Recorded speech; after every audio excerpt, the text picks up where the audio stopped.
Europe and India are done playing small.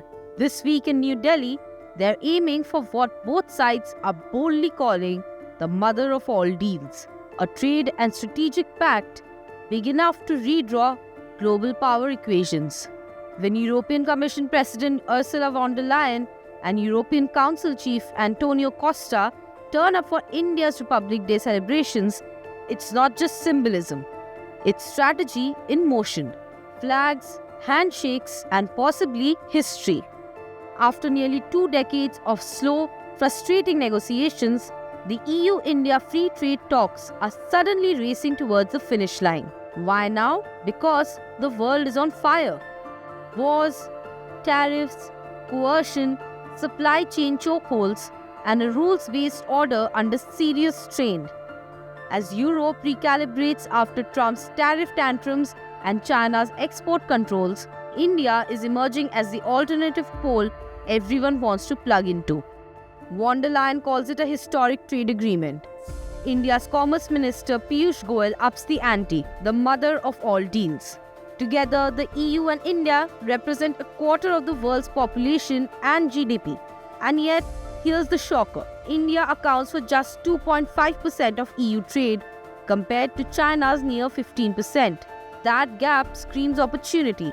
Trade numbers already tell a story. Goods trade hit 120 billion euros in 2024, up nearly 90% in a decade, plus another 60 billion euros in services. But both sides want more. Europe wants India to crack open one of the world's most protected markets.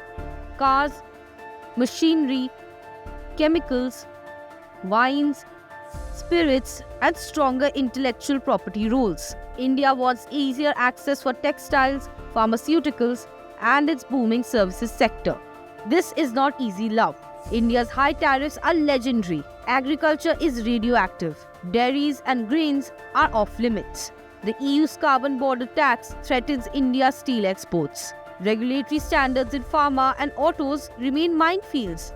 But despite the friction, negotiators say the deal is close. Close enough to shake hands at the summit.